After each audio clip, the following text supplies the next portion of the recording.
So my name is Keva. Mhm. I am a physical therapist.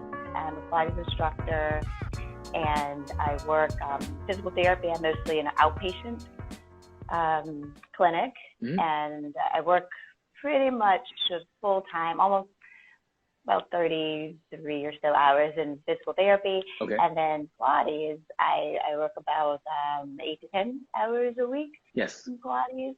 Okay. Yeah. Nice. I love dancing most of my life. Okay.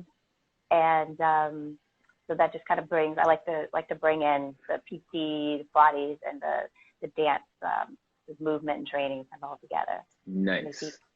So with your background in dance, who is like your ideal client? Like the person that you'd love to see walk in the door, like, okay, let's get started. Okay, so there's ideal as in, okay, this person I think will learn quickly or easily, if I not having to challenge my cueing, things like that. Mhm. Or there's ideal of, you know what, this person really needs a movement specialist or someone to just help them move better, move smarter. Yes. They may or may not have an injury. So if it's someone like the The first. latter, Yes. I really like someone that's new to regular movement Mm-hmm. and that really gets surprised at how much better they feel, or how much Yes. movement they've gained, or they could do something that they couldn't do before. I like that type of person that Yes. really allows me to kind of wow them, Yeah. help Yeah. them. Yeah. Yeah. Yeah. I like, and we were talking about that before too, the sense of introducing people almost to their own body, right? Right. Yes. So there's so many. I mean, just having that general awareness is, Mm-hmm. sometimes just not. It's hard to gain, especially if someone's been injured.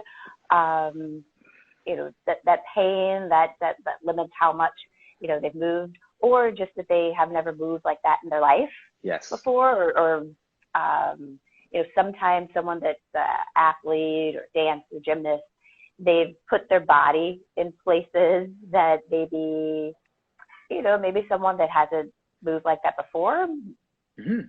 their joints haven't been in that different range of motion, so they kind of don't know what their body can do. Yes. Right. Um, The Yeah, so you'll see some people coming up here. Caroline was oh yeah. my guest yesterday, and she's amazing. Um, and before I get to her question about your Pilates background, I think of some of my clients that I've had are some people who have, they're told by the doctor to start working out at the age of 40. They were never physically active, and then for the first time, they're like my court-ordered exercisers, the people that Right, like, right. you're 50 and you're gonna die at 55 if you don't start moving, sort of thing, right? Like, so then they jump into it, and their progress and their body awareness awakening, for lack of a better word, is so much bigger than someone who played sports and are a weekend warrior and they're coming in because they hurt something, right? Right, right. So yeah, so that type of person, I give them the spill on, okay, this is going to help for some everyday activities. Yes. Before you just talk about if the doctor's just like, oh, you need to lose weight, or you need to get stronger. I just want to introduce them and let them know that this movement isn't just for losing 20 pounds. Mm-hmm. This is going to be for you being able to sit comfortably at your computer desk, pick up your kids. Right. Yeah. Bending down, getting laundry, or just being able to comfortably go for a longer walk, things like that, to kind of build on there so that they'll progress to Right. maybe exercising more, but making sure they realize, okay, this is how it's going to help me in the future of just everyday life. Yes. Feeling better, yeah. Right, exactly. And that's like Joseph Pilates, right? Like just saying it's about ease of life and just helping you to be able to get through your everyday life with less, effort, I guess, ultimately. So, yeah. Yeah. I mean, and I think I mentioned it to you before, I have to do that myself. I practice what I preach. Just because I've had my own joint issues over the years. Some because I'm a bit more flexible, hypermobile. Yes. And not that necessarily dance caused it, but I hear that a lot. But I think just I was drawn to dance, maybe because I already had some of that looseness in my joints, which isn't always great for stability, but that in general just helps, has allowed me to, make sure I practice on my own to keep my joints together, try to keep myself in pain. I know, Judy. Yes. Yeah. And and that's, I wonder, from your perspective as a physical therapist and as a Plies instructor, someone who has hypermobility or someone who is super tight, who is there one who's harder to work with than the other? Well, if there's someone that's hypermobile that doesn't know or doesn't have that joint position sense, the proprioception, yes, that could be hard for them to be able to find the correct position. But usually, if they're you have to train them for less movement. Like they want to go all out, and you have to pull them back a bit, so they're not going into that extreme range. Yes, finding their neutral. And then someone, I can't really say one necessarily is harder than the other, but the ones that are super tight, they may have never gained that range of motion. So maybe it's like, wait, do I go this far? Should I feel this? So just kind of, it's just the range of gauging how much they need to move. Right. Well, the reason why I asked that is having other Plies instructors here on the show. A lot of people say I'd take a super tight person over a super mobile person any day. Well, maybe I shouldn't. Maybe I'm a little biased in liking a little bit of hypermobile person since I have that. Represent hypermobile people everywhere. Yeah. And then sometimes too, they'll get cues or feedback like clicking or popping sounds. They'll know, okay, don't go into that. So that kind of gives you a audible and the physical feedback for, shoot, I went a little too far. So that can help. Yeah, I think it's almost like the doctor's in the house. So the questions are coming in here now.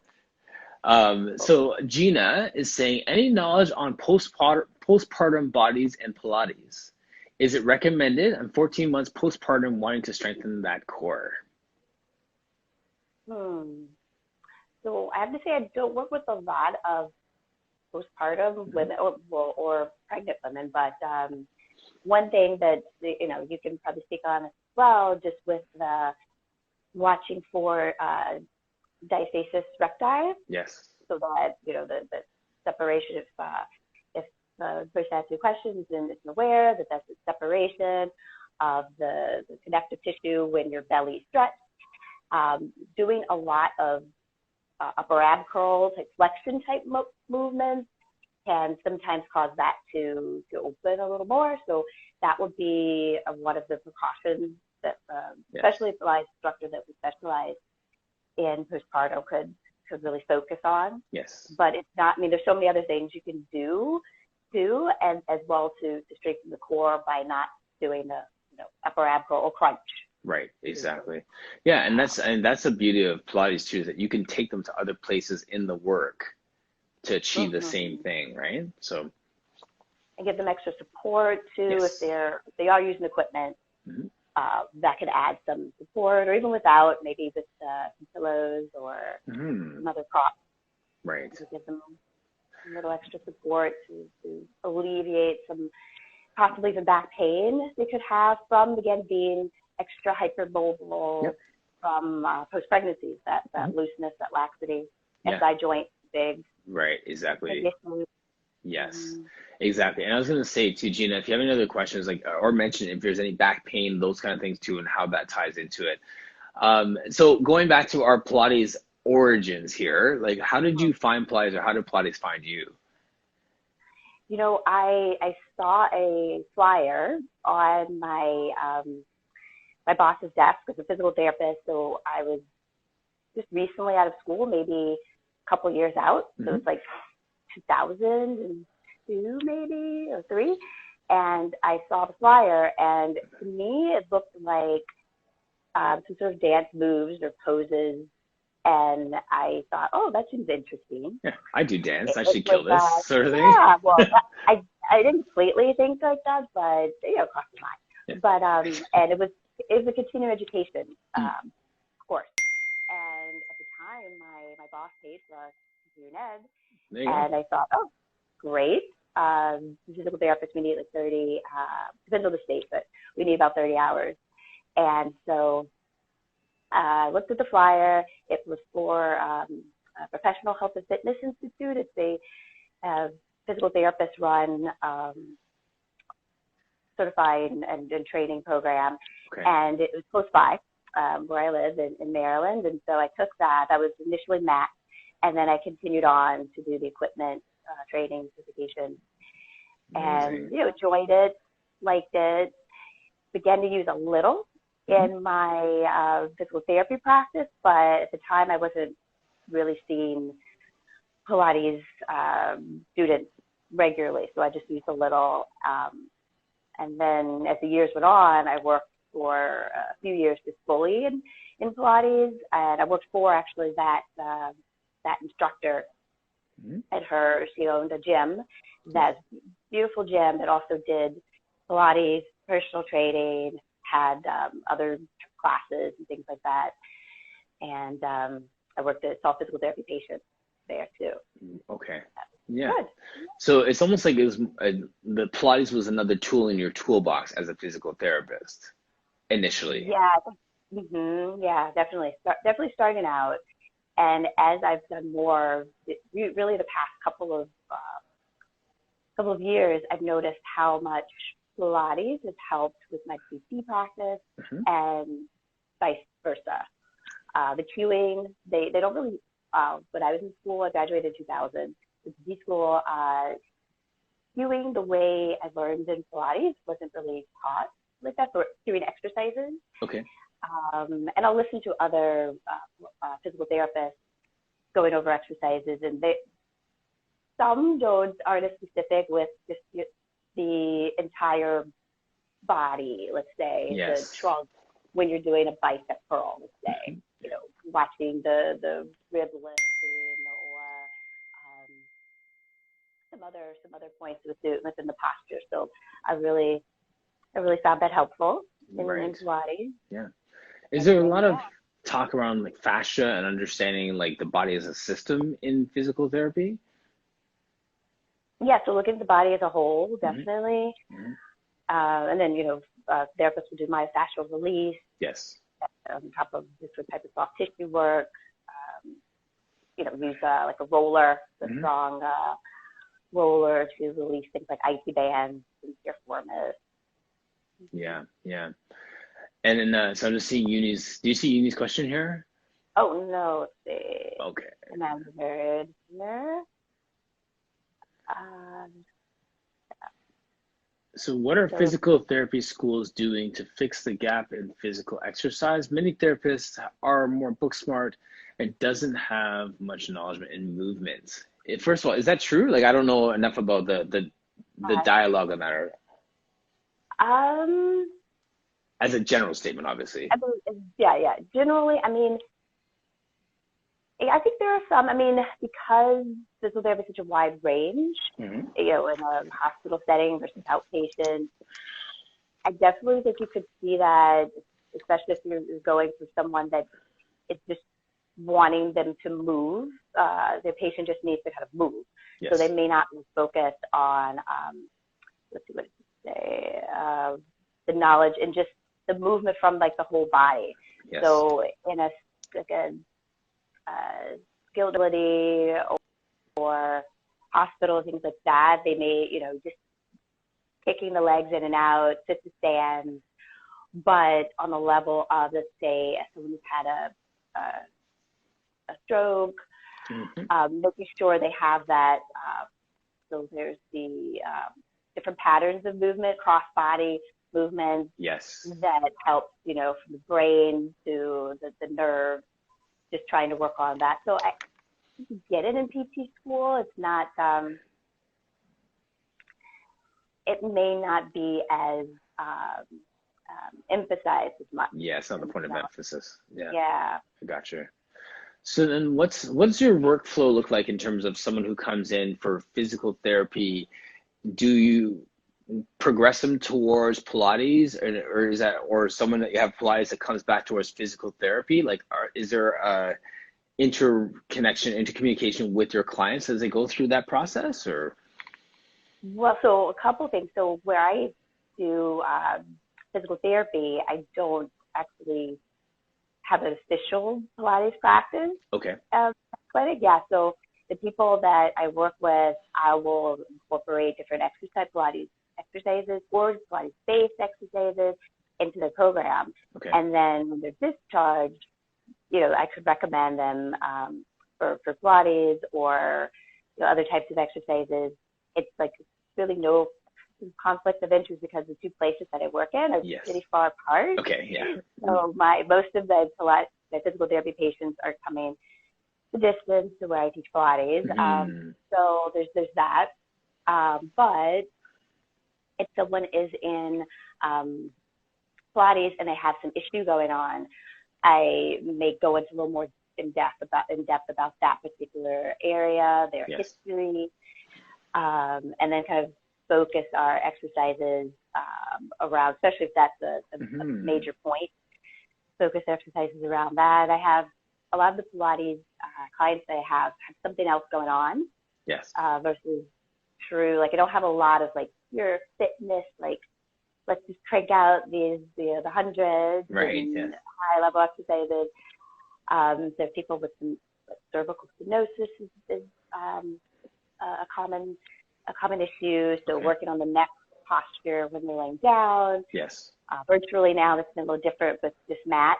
So making sure they have the support, cueing them for some cervical and retraction or chin down position. Yes. Okay. Open up the back of the neck. So that's how I kind of try to intertwine the two. But usually I don't have that feed forward from physical therapy, rehab to Pilates. Not a direct route. Not a direct route. There, help them get there, but yeah, I don't have the direct route for them. Yes, yet. Right, yeah. I think, because I call it prehab and rehab. Pilates, you know, in my kind of journey with Pilates, I started going to a chiro because of some injuries from football. And over the years, like finding a Pilates class, and it's like I would go to chiro 3 times a week and Pilates once a week, and then it would be, you know, the chiro once a week, and then Pilates would be, you know, kind of increasing as the chiro is going down. And so having those chiros, having physiotherapists and having athletic therapists in my world helped me acutely with the pain. And then I found that the Pilates was a great way to, you know, keep me from going back, because I was always doing those things that would set up the proper movement pattern so I wouldn't set myself up to get hurt again. Yeah.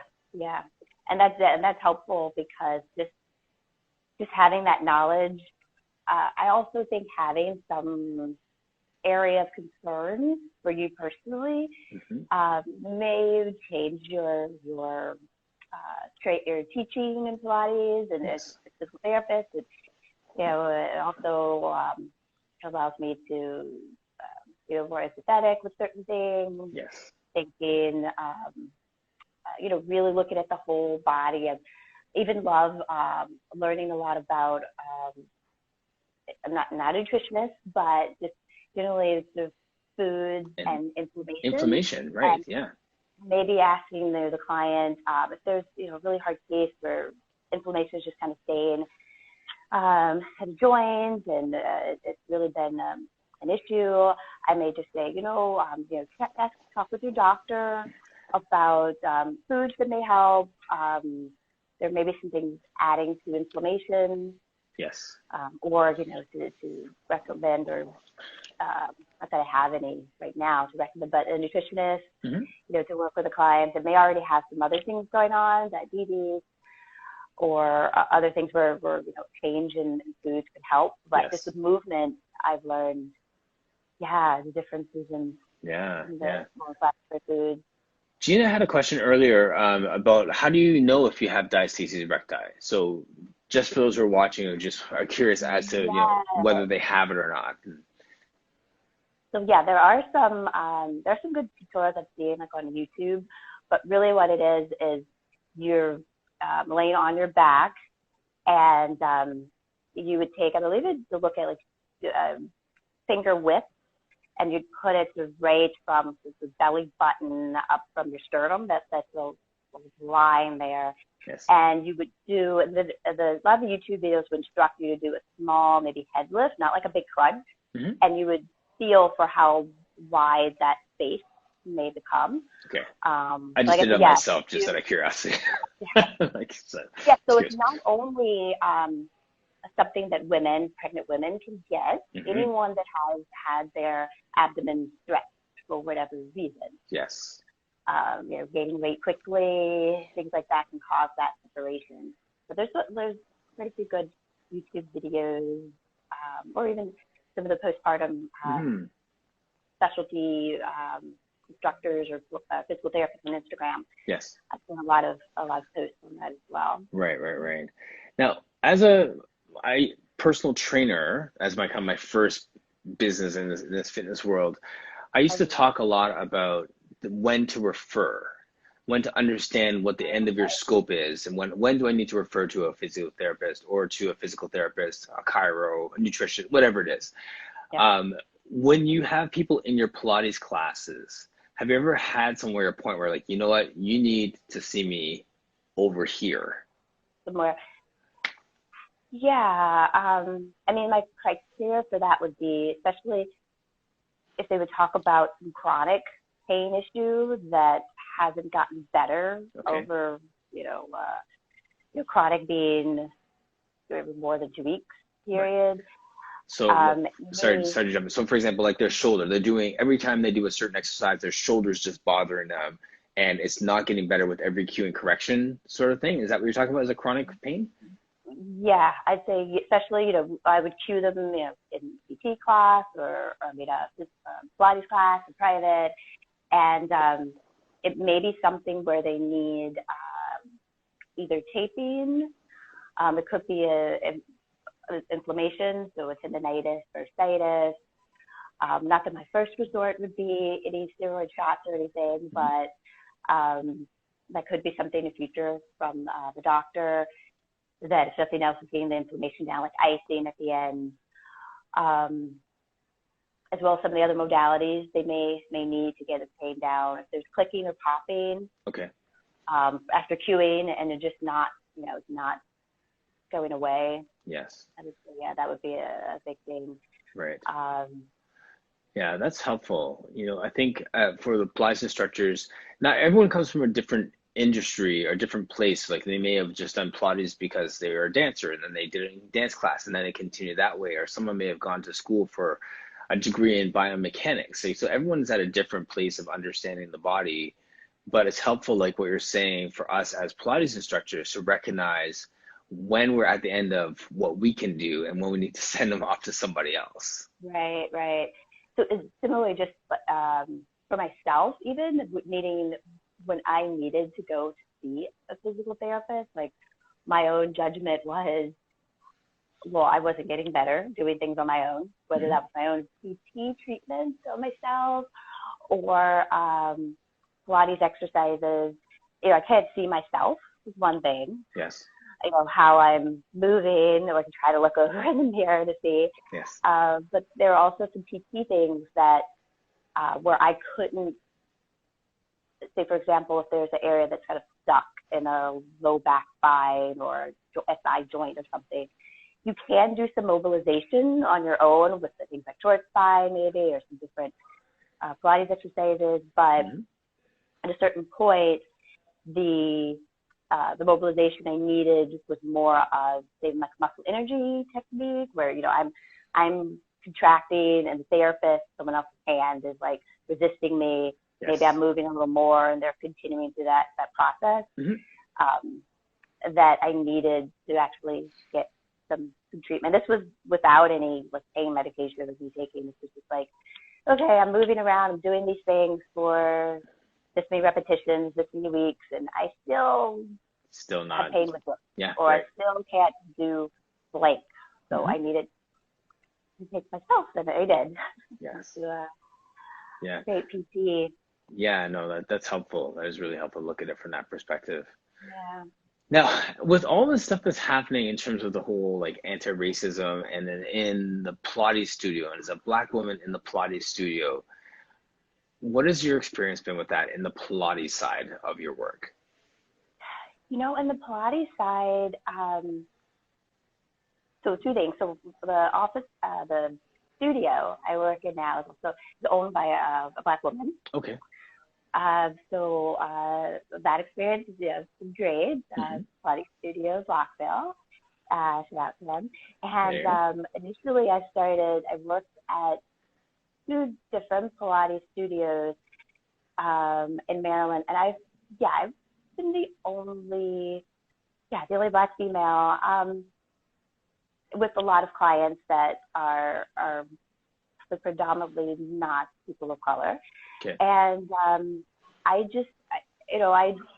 continued to, of course, train the way I trained in the past. And I have to admit, I haven't had any blatant, any issues. And even I feel maybe I've just been really blessed that not really seeing a lot of subtle things. And even if there was something that I did see, it's just like, my focus is training you, getting you better, what goals that you have. Yes. It could be a different, experience as far as I see people that look like you a lot. But I've grown up in, especially the area where I live, a very diverse area, but then also on one side, actually working at a predominantly African American therapy office, or was owned by African American man. And then I've also in the same area, some miles down the road, I've been the only African American at the Pilates studio. Both growing up in different dance studios, so I've kind of had that mix of being the only one. Yes. And being amongst others. Hair, natural hair, brown skin. So I feel I've been really blessed to kind of see that throughout, just in my lifetime, like just even as a kid, kind of growing up and seeing a lot of differences, and then just a lot of positive images too, though. Yes. I feel so the more you see of a wide range of people of different races, religions. Working in physical, I know you said Pilates, but just a quick aside, working in physical therapy, I've definitely, in one area of Maryland I worked in, I would have from, an African-American male from, as a professor at HBCU, Howard University, to a person that maybe didn't speak any English, and I really got to practice my Spanish, or needed a translator for someone that's from Haiti, that's French. Yes. So that range, I feel like, has really kind of helped, just kind of give me I feel like a pretty good perspective. It's good. Just to make sure I'm always keeping an open mind to people. Right. So it's not like you have like you're facing like microaggressions and like comments and all. I have to admit, like I said, I've been really blessed with it.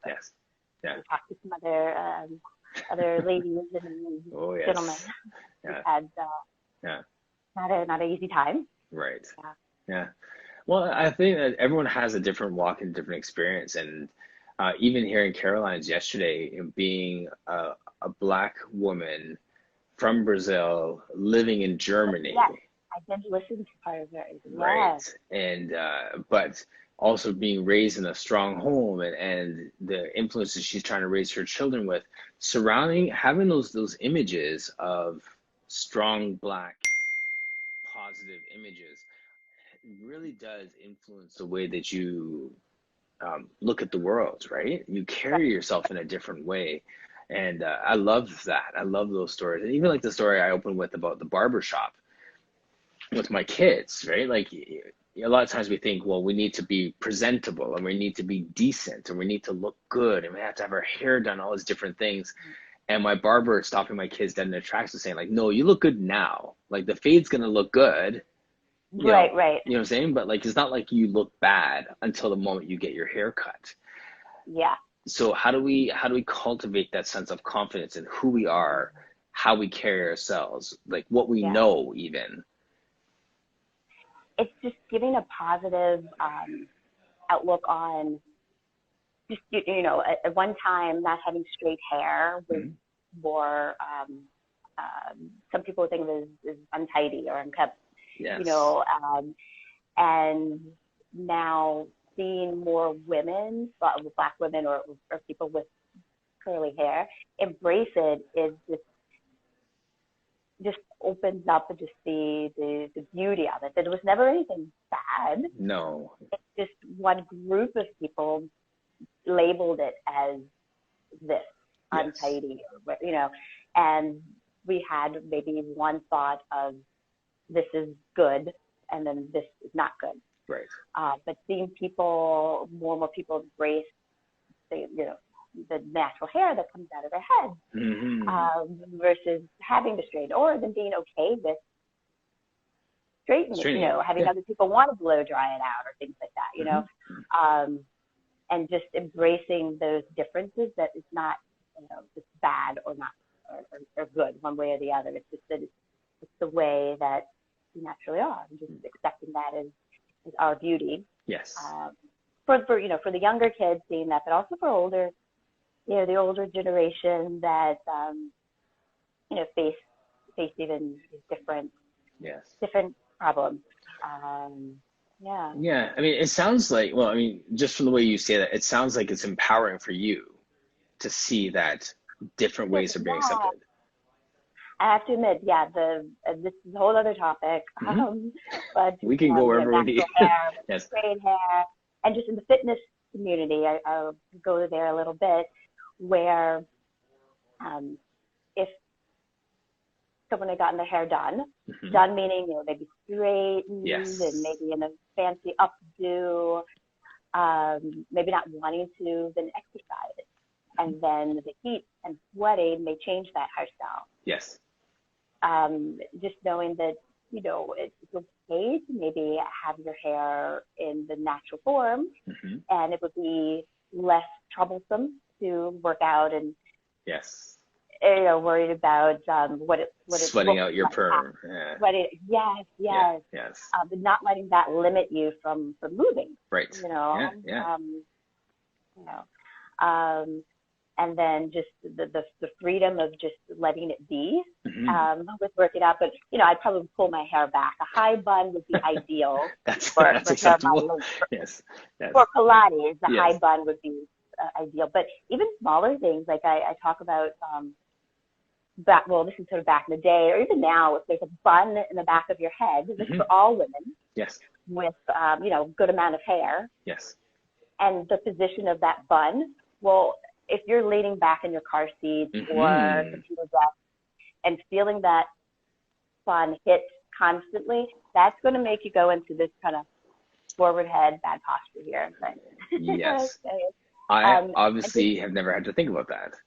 Yeah, but just letting, I tell some ladies to come in for therapy, when you lay down, go ahead and take your hair out of the bun or low or high and just let your head relax down so that you don't have that constant stress on your neck. Yeah, your chin's coming forward. And then, if you're working, you may not notice it, but it keeps hitting there. You consciously just kind of keep the head forward because you feel that bumping against the back. So even little things like that. This is so subtle, eh? Smart. Those are tools. Like we were talking about that right at the beginning, even before we got on, just about like the sense of understanding your body and being body aware. That's a perfect example of being body aware, like how a ponytail can impact a button can impact like your spinal, like your cervical spine position, alignment. And I figured that out. Well, figured that out on my own from like, oh, my neck's sore. Oh, this is uncomfortable here. It wasn't something I learned from PT school. Was just a personal thing. We're taking it out, felt so much better. Yes. And not pulling your hair into like a tight bun because headaches, just discomfort, pulling on the neck, pulling on the scalp. Yes. Can we have about 4 minutes left, five or 6 minutes left.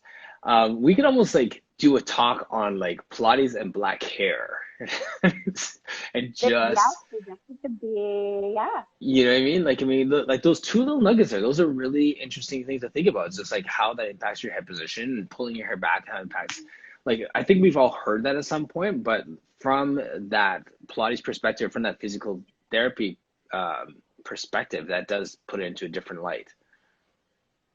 So yes. So hair styles. Yes. Sometimes the tension on the hair too, pulling with the neck. And just if you're used to having that low bun all the time, the range of motion that your neck is kept in can also sort of impact your driving, your computer desk work. At your computer desk, we ask about keeping the screen at a certain level so you're not looking up or looking down. Yes. If you add glasses and bifocals with that, that's a whole other area, adjusting your head position with bifocals. Wow, yes. There's lots there still. Yeah, I like the hair and maybe hair and fitness. Let's discuss. Yeah. Any final kind of takeaways for our audience from your perspective?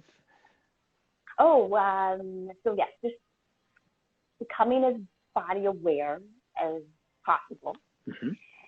And whether that's your personal practice or trying to take one small nugget from your Pilates instructor or physical therapist, and just being aware of if you're focused on neck, work on that neck body awareness position or back or sit position. And then I'd say just trying to have regular movement, concentration on movement, the daily movement. Yes. Right. Just if you work out, great, but making sure you're not sitting at your desk for 6-7 hours before you get up to rotate or to side bend or to stretch. Awesome. Yeah. Good practical stuff. Thank you so much for joining me today, Keva. Yes, thanks for having me.